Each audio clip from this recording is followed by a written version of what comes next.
Salut tout le monde, bienvenue dans cette nouvelle vidéo. Je suis au pied d'une des tours les plus hautes de Dubaï. Le but du jeu est simple, 100 participants s'affrontent et le dernier qui retire sa main de l'édifice remporte 50 000 $ britanniques et une voiture Clio de luxe. C'est parti! Je vous ai bien dit, non, trêve de plaisanterie, je ne suis non pas à Dubaï, mais bien à Portsmouth, dans le sud des Royaumes-Unis, pas d'Amérique, et je m'y suis rendu par le biais du train. Le biais du train, amusant celle-là. Le concept du jour est très simple, 2 heures seulement pour découvrir la ville. On va speedrun, on va bourlinguer, on va s'activer. Je vous laisse me proposer d'autres termes adéquats en commentaire et on y va, c'est parti! Ce que vous voyez derrière moi, ce que je vous montrais, non, ce n'est pas Dubaï, effectivement, c'est bien Portsmouth, ville du sud de l'Angleterre, 250 000 habitants. C'est un port extrêmement important, on va en parler. Mais là, pour l'instant, je vais d'abord chercher à aller me restaurer parce qu'il est 9 h du matin, il est assez tôt. Je suis parti de Brighton à l'aurore, au petit matin, au chant du coq et je suis affamé. Voilà, encore une fois. En fait, quand je continue à chaque fois, je n'ai pas mangé avant et c'est une très mauvaise idée parce qu'il faut être rassasié pour pouvoir proposer du bon contenu. Sinon, ça ne va pas du tout. Alors bref, on va se balader pour trouver quelque chose à manger, je ne sais pas encore où parce qu'apparemment tout est fermé, mais on va trouver, j'ai un feeling très positif sur cette ville. C'est parti, 2 heures pour découvrir Portsmouth.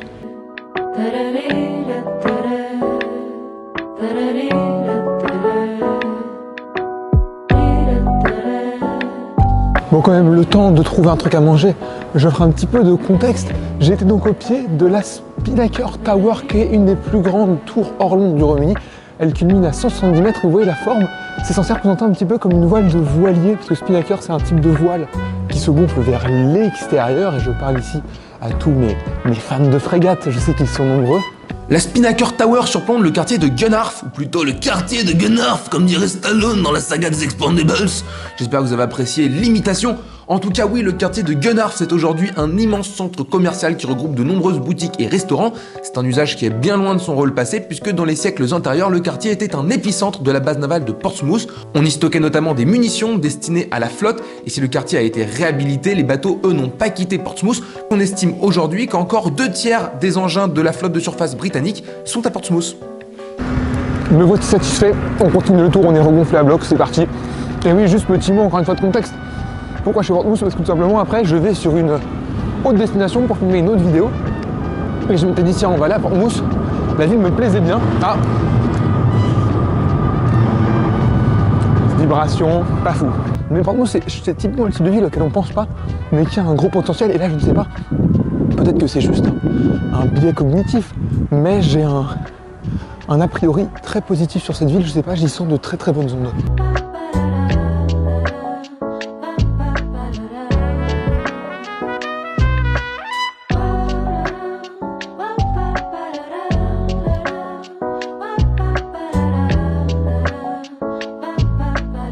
Alors cette position en première ligne de Portsmouth, ça a évidemment mis la ville au centre des attaques, notamment des bombardements lors de la Seconde Guerre mondiale. C'est ça que la ville est assez neuve, il y a pas mal de destruction, il y a plusieurs bâtiments qui d'ailleurs sont restés un peu en l'état. Il y a une église qui n'a plus de toit par exemple, je sais pas si on passera à côté. Mais alors aujourd'hui, Portsmouth, donc, comme j'ai déjà évoqué, c'est toujours une zone portuaire extrêmement importante pour, de 1, du fret de marchandises, c'est vraiment une porte d'entrée au Royaume-Uni, mais aussi pour des passagers. Et les bateaux, les ferries qui transitent par ici, ils viennent aussi bien d'autres villes du Royaume-Uni, d'autres îles du Royaume-Uni, de l'île de Wight, petit spoil, c'est là où on va, mais encore de France, Ouistreham, Le Havre, etc. D'ailleurs, on voit dans pas mal d'articles sur internet, Portsmouth c'est un peu comparé au Havre, même si j'ai l'impression qu'il y a un côté un peu plus paradisiaque, ça vaut un peu plus du rêve Portsmouth que Le Havre, même si j'ai un total respect pour tous les gens du Havre qui me suivent, je sais qu'ils sont nombreux, et ceux qui viennent du Havre et qui adorent la frégate, vous êtes moins nombreux, mais vous existez, je suis sûr que vous existez, ou vous existerez peut-être un jour, et on vous embrasse. Et puis alors, autre destination des ferries qui transitent par Portsmouth, c'est l'Espagne, notamment Bilbao et Santander, avec des jonctions régulières. On voit un bateau juste derrière moi comme ça, c'est vraiment... Le port est assez énorme, en fait, la plupart du front de mer est un port, même si je crois qu'il y a un autre front de mer. On devrait y accéder dans pas longtemps, on a encore un peu de temps devant nous. Attention néanmoins à ne pas limiter Portsmouth à un gigantesque complexe portuaire, ce n'est pas que ça. En quelques pages, je rejoins la vieille ville et ses maisons typiques, ses pubs, ses bâtiments religieux et ses camions de 36 tonnes qui rentrent dans des entrepôts. Bon après, la vie maritime n'est jamais bien loin et au détour des rues, on retombe toujours plus ou moins sur un bateau ou sur de l'eau, et bien souvent les deux.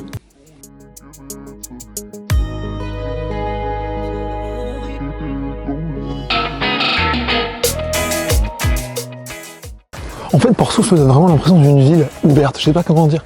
C'est censé être très fortifié, enfin c'est très fortifié, d'ailleurs au 19e siècle c'était une des villes les plus fortifiées du monde, étant donné que on se prévalait des envahissements, notamment français. Mais du coup c'est une ville qui avait été extrêmement fortifiée, mais c'est pas du tout ce que ça renvoie, ça semble pas du tout être pierre et béton quoi. C'est vraiment extrêmement ouvert, extrêmement accueillant. Bon, c'est aussi la météo du jour aide, je pense, mais en tout cas, ça dégage quelque chose d'extrêmement positif et d'extrêmement solaire. Vraiment, je suis en train de tomber en amour pour cette ville, je regrette presque de ne pas y rester plus longtemps, parce que vraiment, pour l'instant, c'est un coup de cœur, je dirais peut-être même que c'est mon coup de cœur de l'Angleterre. Et c'est dire. Effectivement, Portsmouth est réputé pour ses nombreuses fortifications et notamment ses forts armés installés au large de la ville. Ils sont renforcés par des remparts épais disposés tout au long de la jetée et ponctués de tours aux noms complexes comme la tour ronde ou la tour carrée. Mais passé ces murailles militaires hostiles, Portsmouth offre aussi un cadre plus vert qui ravit petits chiens et grands humains. Et également, comme de nombreuses stations balnéaires britanniques, son pier transformé en casino géant.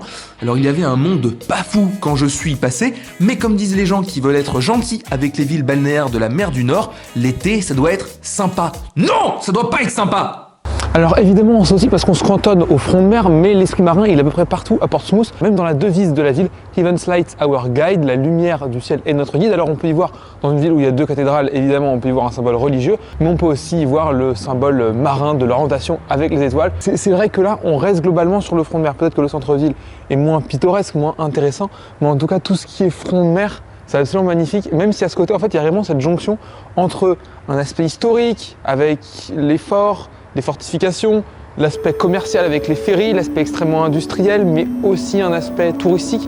Tout se mélange ici et en fait ça se passe super bien et tout est, enfin je sais pas, c'est cohérent alors que ça pourrait ne pas l'être du tout. Mais là chaque élément rentre en parfaite résonance avec les autres et je sais pas, le climat est super agréable.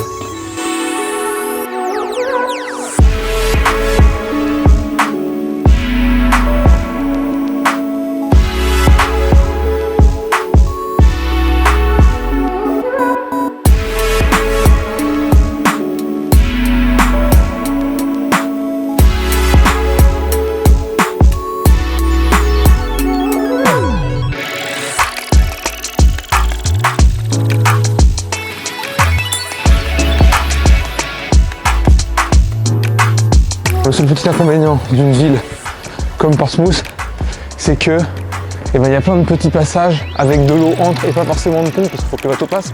Donc il n'y a pas de pont partout, donc il y a plein de petits chenals. Des petits chenaux? Non, des petits chenals. Oh, un chenal des chenaux, comment c'est moche. Donc il y a plein de petits chenaux. C'est quoi, je vais faire la faute pour la peine. Il y a plein de petits chenaux, on ne peut pas traverser. Et là, je viens de tomber sur une gentille dame qui, fort heureusement, m'a indiqué comment rejoindre le port parce qu'il va bientôt être l'heure d'aller prendre mon bateau. Et j'étais en train de ne pas retrouver le chemin pour y accéder. Et d'ailleurs ça me donne l'occasion, je ne sais pas si je l'avais dit avant, si je ne l'ai pas dit,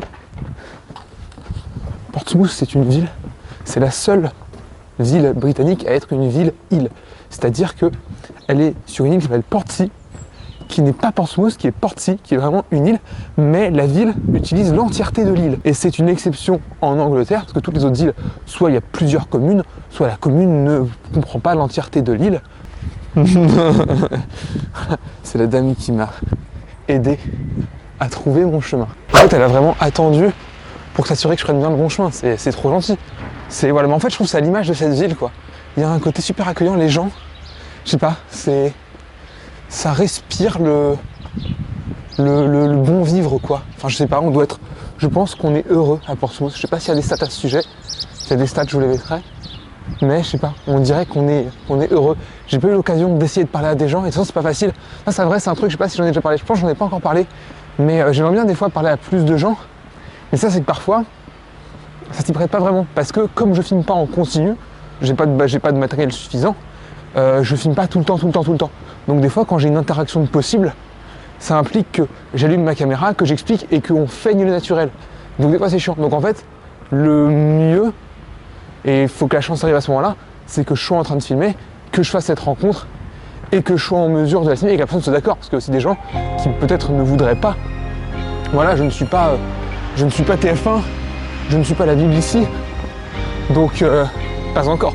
Mais du coup, les gens pourraient ne pas avoir envie. Et même, comme je vous dis, voilà, il y a ce problème de spontanéité.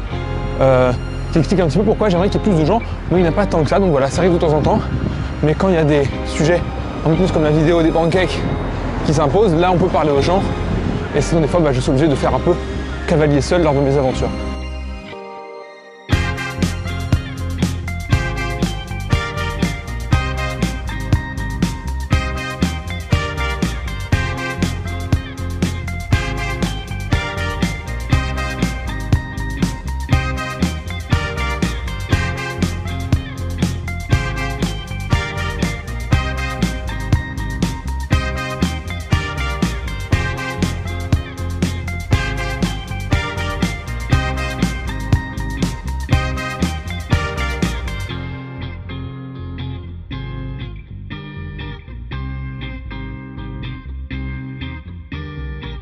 Et voilà tout le monde, nous revoilà du côté de Gunwharf, notre point de départ juste à côté de Montferry. Regardez, il est en train de se stationner, c'est absolument impressionnant. Je vais partir dans quelques minutes pour l'île de Wight dans laquelle je viendrai pour une prochaine vidéo. En attendant, je vous dis à la semaine prochaine, il y aura de nouveaux projets. Je continue sur ma lancée jusque fin avril pour essayer de rapporter quelque chose toutes les semaines.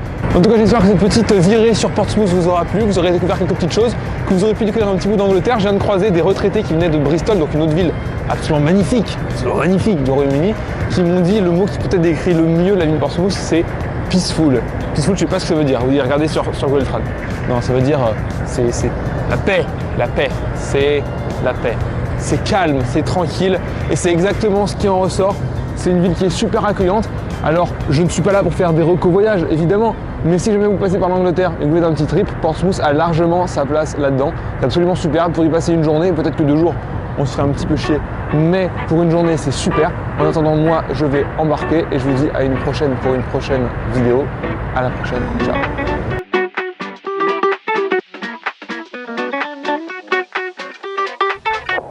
A plus.